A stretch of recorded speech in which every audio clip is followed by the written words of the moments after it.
Well, good evening, everyone, and welcome to our Bible study.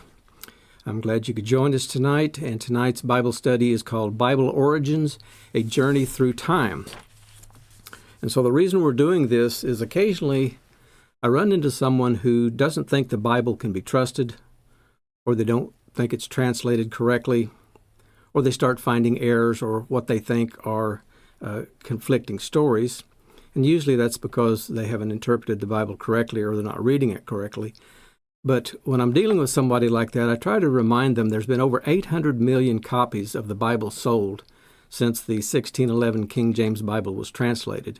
And that doesn't even include all the ones that were done for missionary work in foreign languages. We also know that about 88% of the world's colleges were founded for the purpose of teaching God's Word and for training missionaries. And obviously they would have used whatever Bibles they would have had available to them at that time.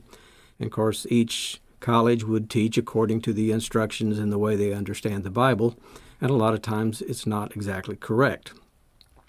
But when I'm dealing with someone that doesn't think the Bible is something other than a collection of man-written stories, and I know a lot of the major media will say the Bible is just a collection of fairy tales or stories, and so they put it down and get other people to thinking that that's all there is to it. But if it was only a man-written book, then why does it still exist today? Because it was written thousands of years ago. Satan has fought endlessly to rid the world of the Bible. He's had it banned, he's had it burned. In some instances, only certain translations could be read, and we'll get into that in just a little bit. But everything that man does eventually fails, whether it's a building or a government or whatever. So man doesn't do things that endure. We also know that Satan tried to destroy the earth.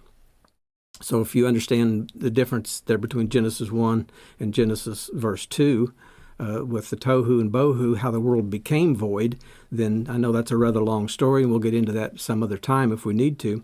But Satan has tried to destroy everything that God has planned, and he hasn't succeeded at any of it. He tried to kill Moses before Moses, was even an adult. Moses was put in a basket, floated down the river to protect him, and Moses ends up at Pharaoh's house, and he ends up accomplishing exactly what God wanted him to do. Satan also tried to kill Jesus. Herod killed off all the male children below 2 years of age, and Satan thought if he could get rid of Jesus Christ, that would thwart the plan of God, and he didn't succeed at that. So it's not a stretch to think that Satan would try to influence the Bible, and we'll talk about that as we get into these 11 oldest known versions of the Bible. Now, if you've done a search on old Bible list, I have found lists that have as many as 24 Bibles listed, but some of them there were only 2 or 3 produced, so those were not included in the list. We're just talking about the major Bibles that would have been produced and available. So researchers say that the Bible took about 1,600 years to write. Okay, that would have been from Moses writing the first 5 books of the Bible until John completed the book of Revelation.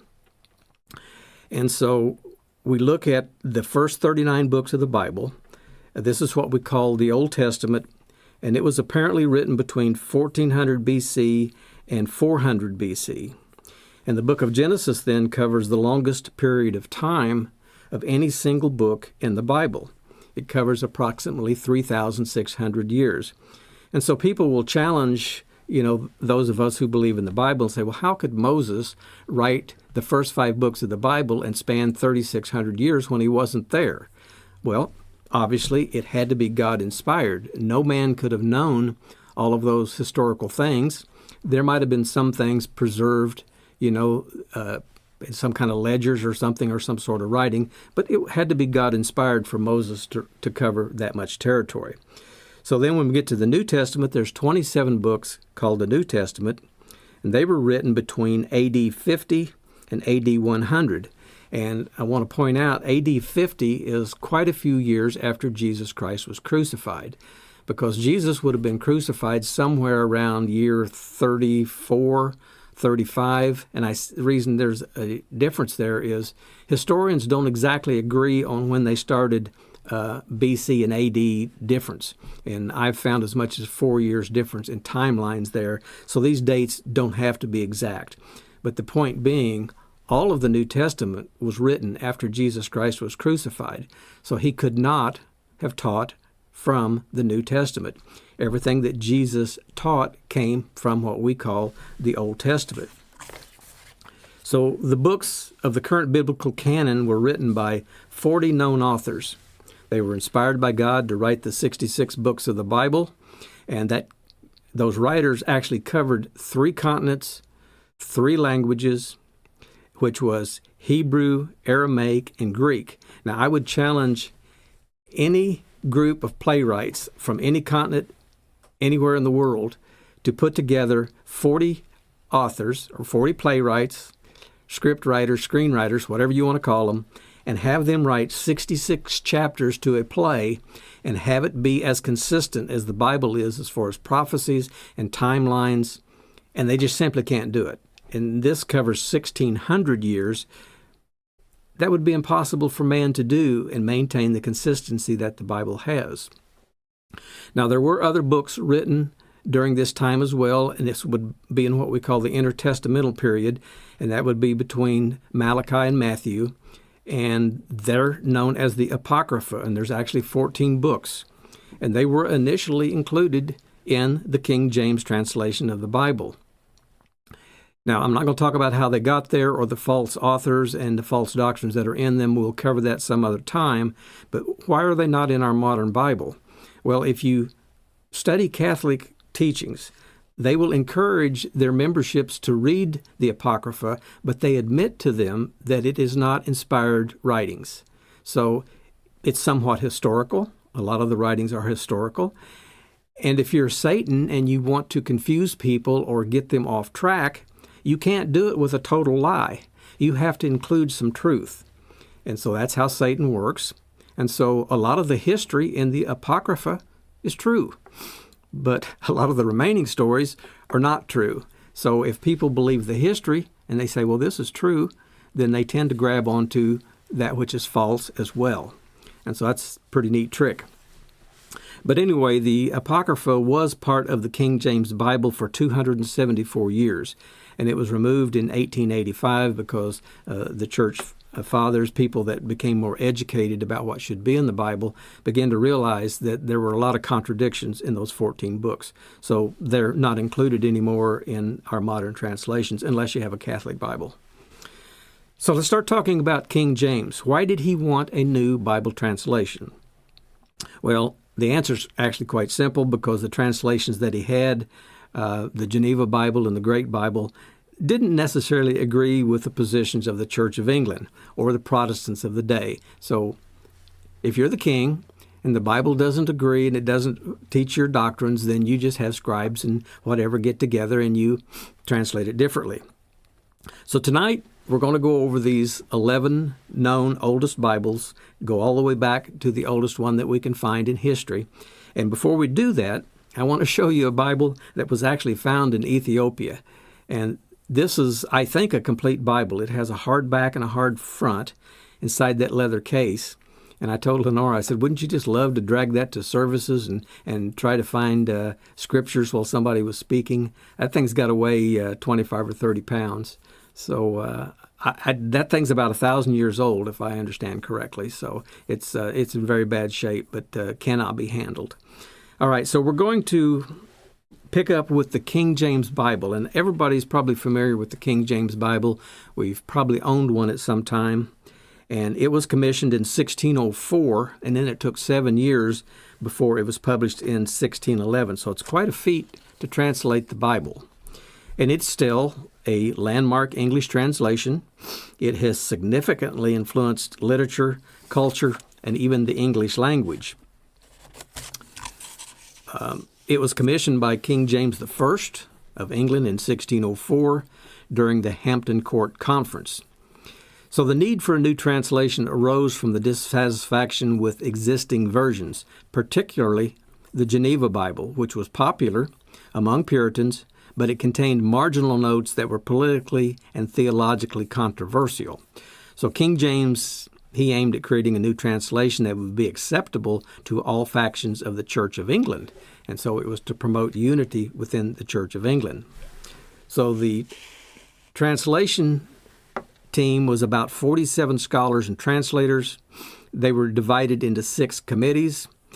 And this research that I'm using here says they worked from the original Hebrew and Greek text, as well as earlier English translations, which included the Bishop's Bible and the Geneva's Bible. But I found some other research that said the Old Testament was actually translated from the Masoretic text. The Apocrypha was translated from the Septuagint and the Vulgate. And the New Testament was translated from the Textus Receptus. And the Textus Receptus is actually considered to be very accurate. So the translators aimed for accuracy and clarity, and it resulted in a text that was both acceptable and accessible and majestic in style. So it's not only a religious text, but it's also a cultural artifact that reflects the historical context of its time. It played a crucial role in shaping the English-speaking world, particularly in America, where it became a foundational text for many Protestant denominations, and its enduring popularity is evident as it remains the preferred translation for many Christians today. In fact, occasionally I'll meet a pastor, different churches that won't use anything but the King James. They don't like the New King James. So to summarize the King James Bible, it is a monumental achievement in the history of Bible translations. It reflects the interplay of faith, politics, and culture of the early 17th century England. Its influence on language, literature, and religious practices are unparalleled, making it a vital part both of religion and cultural heritage. Now, does it contain errors? Well, yes, it does. And the most blatant one is the translation of the word Pascha, which is the Greek word for Passover, and it was translated as Easter in the King James Bible. So let's go to Acts 12. I'm going to read it to you. Now about that time, Herod the king stretched forth his hands to vex certain of the church. And he killed James, the brother of John, with a sword. And because he saw it pleased the Jews, he proceeded further to take Peter also. Then were the days of unleavened bread. And when he had apprehended him, he put him in prison, and delivered him to 4 quaternions of soldiers to keep him, intending after Easter to bring him forth to the people. So the translators translated Pascha, which everybody knows is the word for Passover. So when the New King James Bible came out, they actually fixed that and took that out. But the translators did this to please King James and make it agree with the Protestant view. And so it makes you wonder, well, what else did they mistranslate? And there are a few other things that were added. And, of course, the churches of God are aware of these things, and we know how to explain them. So the research that I'm reading from tonight is fairly new information. It was published on March 17th of 2025, so it hasn't been out all that long.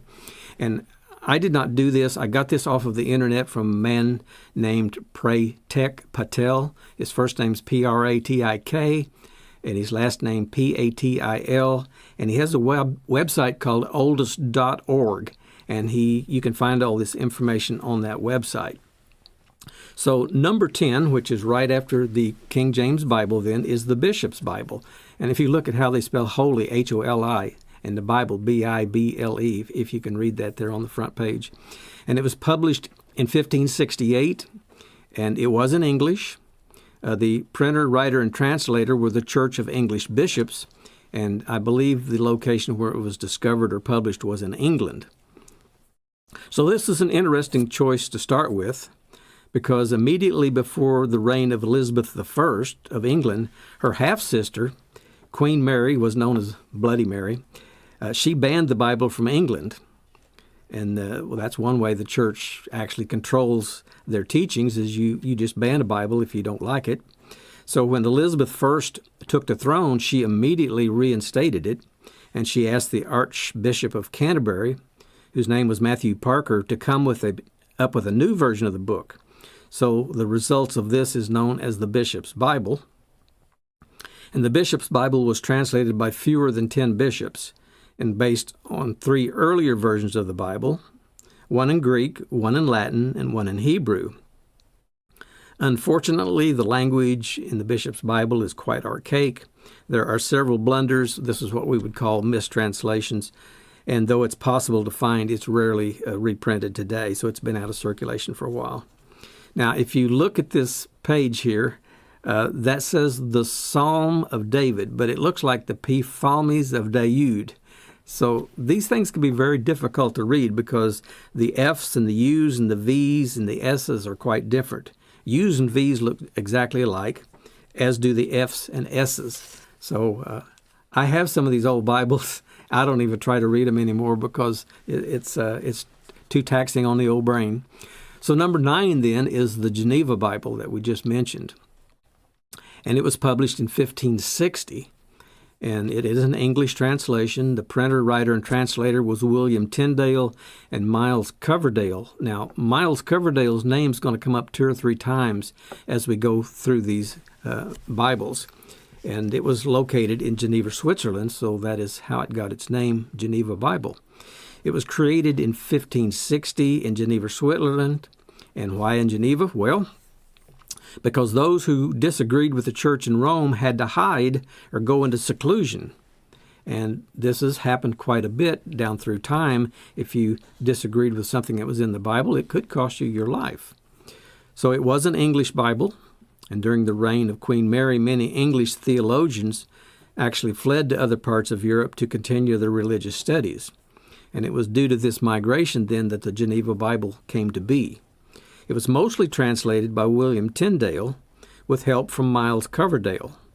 And the Geneva Bible then is said to be one of the most significant in Christian history.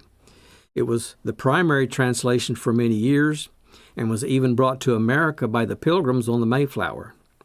The Geneva Bible was also the first mechanically printed Bible to be mass-produced and was widely available to the general public. And you can still find the Geneva Bible today. So I'm going to cut back here and read at the bottom of this.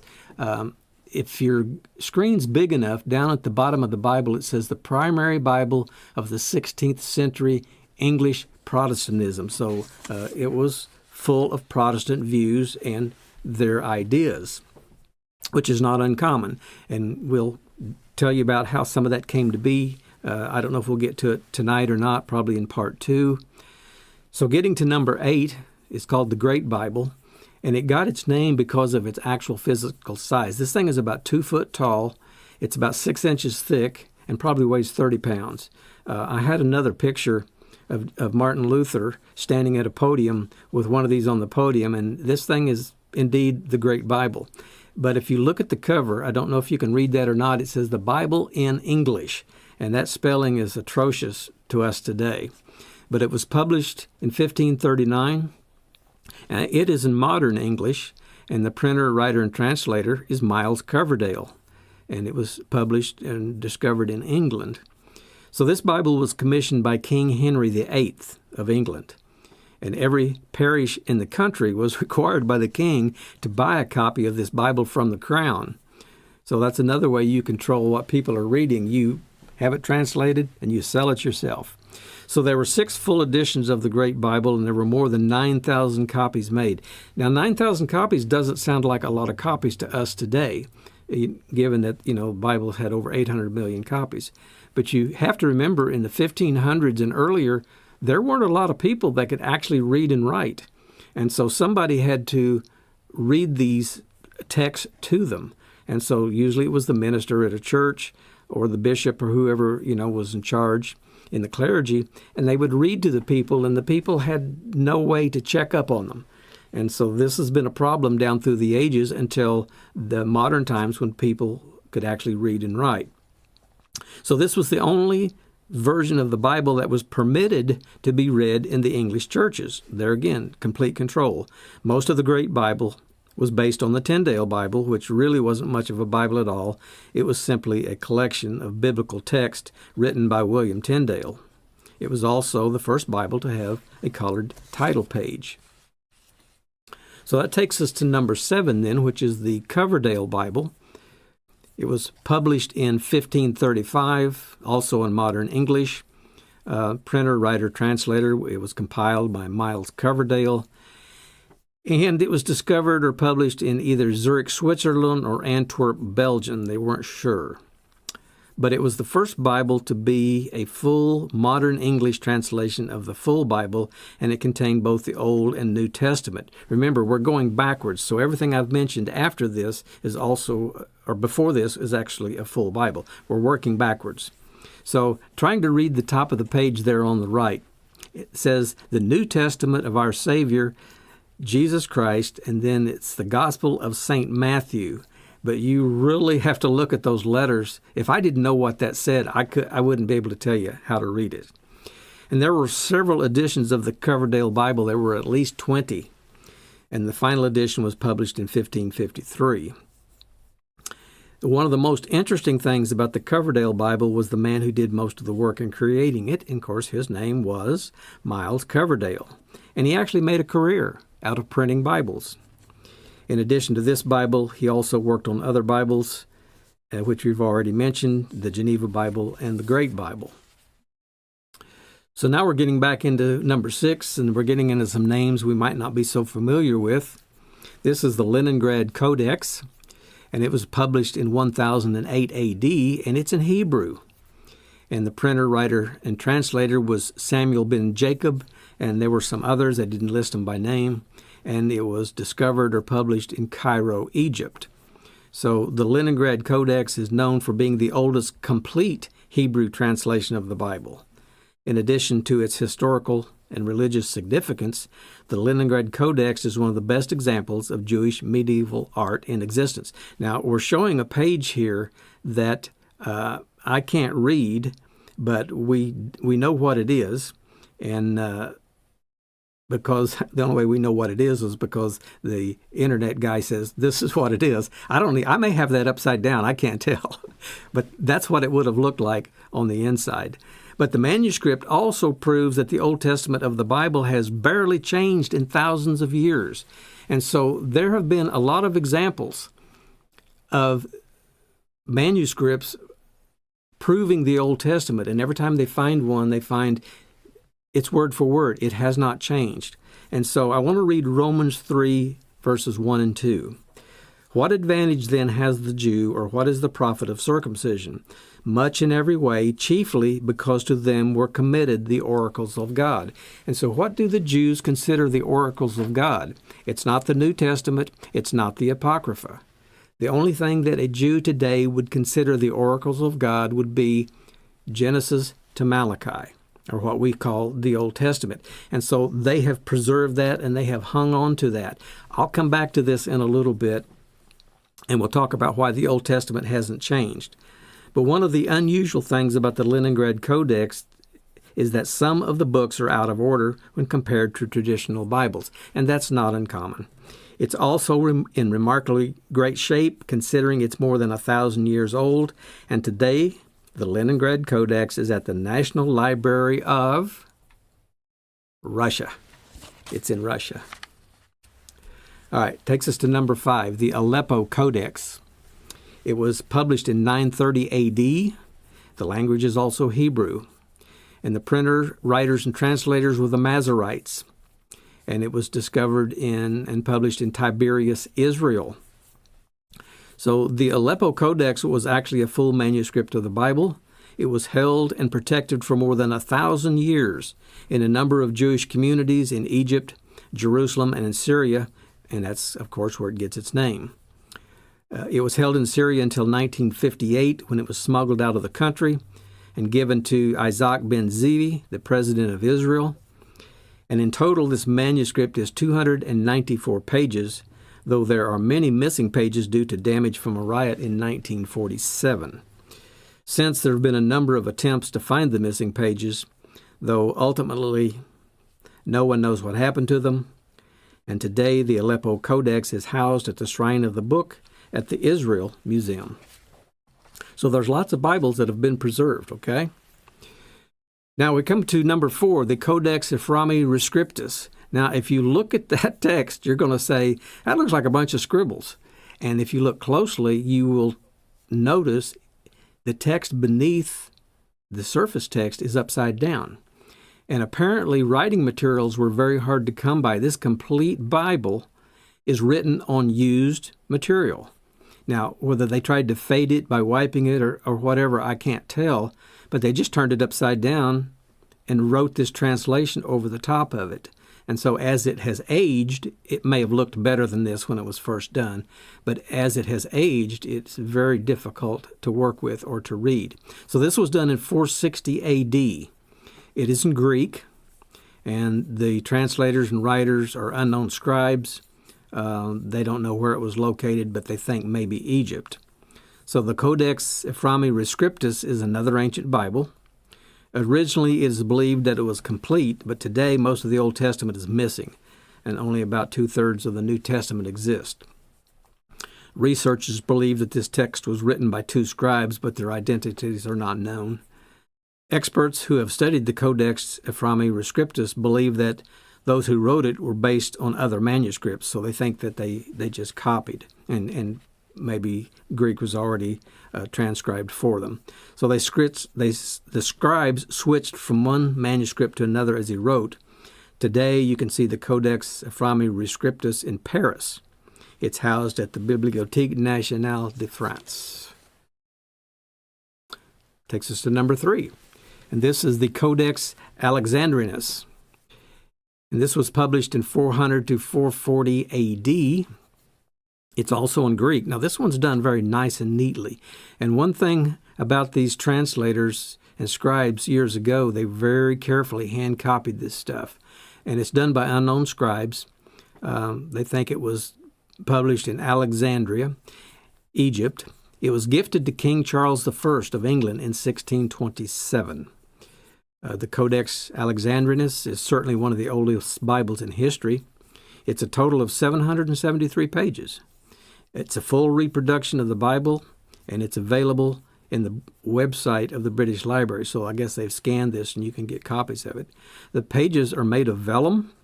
It's handwritten, and because of the delicate nature of the Codex Alexandrinus, it is rarely touched. That's to be expected, I think. According to some scholars, the Codex Alexandrinus could be one of the best in the world. It's regarded to be one of the most complete versions of the New Testament. So this is the New Testament version that most of our testaments are based on today. Now, I want you to look at the date, and then I'll talk about this either tonight or in part 2, this is 400 A.D. or 440 A.D. When was Jesus Christ crucified? About 35 A.D., somewhere along in there, 33 A.D. So how long has certain people had time to get their hands on these scripts and alter a few things? We'll talk about that. Let's go to number 2. The Codex Sinaiticus. This is the Sinai Bible.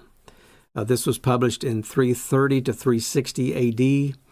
It's also in Greek by unknown scribes, and it was found at the St. Catherine's Monastery in the Sinai Peninsula. So the Codex Sinaiticus was widely considered to be the oldest Bible in existence until the oldest Bible was scientifically dated. The manuscript was discovered in the 19th century, though it was incomplete. Other parts of the same manuscript were found in both the 20th and 21st centuries. So today, the majority of these parts are on display at the British Library, which is in London. When you look at the Codex Sinaiticus as a whole, there are large parts of the Old Testament that are missing. However, it is widely accepted that originally the full Old Testament was part of the Codex. Approximately half of the Old Testament remains, and the full New Testament is part of the display. But look at where it was found. It was found at St. Catherine's Monastery in the Sinai Peninsula. So St. Catherine's would be a Catholic monastery. So this is what I'm getting back to. We'll talk about the early Church of Rome. We'll talk about some of Polycarp's discussion with some of them, some of the things that he said they should do, and he loses the arguments. And so this begins to alter the early text very early on. Number 1, the Codex Vaticanus. This is known as the Latin Bible. And this is the oldest known Bible in existence. Anything any older than this has disappeared off of the face of the earth. All the writings are gone. Now, I will say this. When I get into part 2, I'm going to talk about a man who actually got his Ph.D. I forget what the name of the Catholic college is, but he was awarded a gold medal for his studies. He gets to go through the Catholic archives, and the Catholic archives actually contain some of the best information, and I'll share with you some of what he found and some of the things that it affected and some of the things that it didn't affect in his own beliefs. So the Codex Vaticanus is in Greek. We don't know who the scribes are. They think it was found in Rome, Alexandria, or Caesarea. It's been kept at the Vatican Library since around the 15th century. And as I said, it's the oldest known Bible in existence. The verses are printed on sheets of vellum. It's believed that it was translated by at least 3 scribes, and that's not very many when you get right down to it. Most scholars believe that the Codex Vaticanus is the most accurate Bible in existence, as it was written only a couple of hundred years after the deaths of Jesus. Well, do you think Satan waited 200 years to try to get rid of the Word of God? I don't think so. I think he went to work, and some of the research that I'm going to bring out in part 2 deals with that, and we'll talk about that. Now, tonight is not to discourage anybody about the Bible being accurate. I have answers for all of this, and I can't cover it in one session tonight. We've already been 30 minutes, and I wanted to keep this down to about 30 minutes for each Bible study. So the Codex Vaticanus is not a complete translation of the Bible, but it is remarkably intact and mostly complete. It's missing most of Genesis, Hebrews, and Revelation. So there's your 11 oldest Bibles and kind of the history and the dates and how they came to be. And so we get into part 2, and I'm going to skip part 2 for a little bit, and in 2 weeks I need to do something about the timing of the Feast of Tabernacles this year, using the calendar and the moons, and we'll go back and look at what the Jews posted, what the churches of God did, and we're going to see what the explanation for that is. I already know the answer. I've already looked into it. We'll talk about who controlled these manuscripts during the early years. I've already kind of tipped that off to you. We're going to talk about who edited the Apocrypha. And the real fun thing is we're going to talk about the origin of Easter, the background of the eggs, the background of the goddess Astarte, and we're going to talk about the symbols painted on the Easter eggs.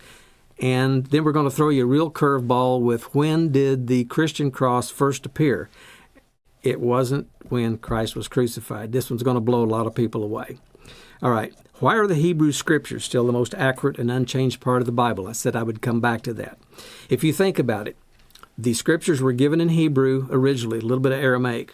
Okay. So down through the ages, those scribes have meticulously copied those Hebrew words and letters, letter for letter for letter for letter. They finish a page, they hand it off to another set of scribes, they proof check it. If there's a single error on the page, they tear it up and the scribe has to start over. Those scribes do this their entire life. That is their lifetime work. So it's extremely accurate. If you try to change the Old Testament because it was in Hebrew, the Jews still have it in Hebrew, it's never been translated out of Hebrew for them, they'll call you out on it. So most translators go, well, there's no point in trying to do that. We'll just mess with the New Testament instead. The Old Testament is pretty much intact. Let's read Matthew chapter 5, verse 17. Jesus Christ said, I don't think that I came to destroy the law or the prophets. That would be the Old Testament. I did not come to destroy, but to fulfill, to make them spiritual. For surely I say to you, till heaven and earth pass away, one jot or one tittle will by no means pass from the law until all is fulfilled. That would be the smallest mark, crossing of the T, the dotting of the I. And so Jesus Christ taught everything that he taught during his ministry from the Old Testament. When he went to the temple and he stood up and read from the scrolls, he didn't read from the New Testament. It didn't exist. All right, let's go to 2 Timothy. We're going to wrap this up with this. 2 Timothy 2, verse 15 says, Be diligent to present yourselves approved to God, a worker who does not need to be ashamed, rightly dividing the word of truth. And so ask yourself this question, why do you have to rightly divide the word of truth? Now, we do know the Bible is God-inspired. We do know that God intends us when he calls us to understand certain things. And yes, it takes adding his Holy Spirit to our minds so that we can figure some of these things out. And so we've got a lot of things to work on in the upcoming Bible studies. And so we're going to wrap it up tonight. And thank you all for joining us. And so until next time, I'm simply going to say, may God bless and keep you until we meet again.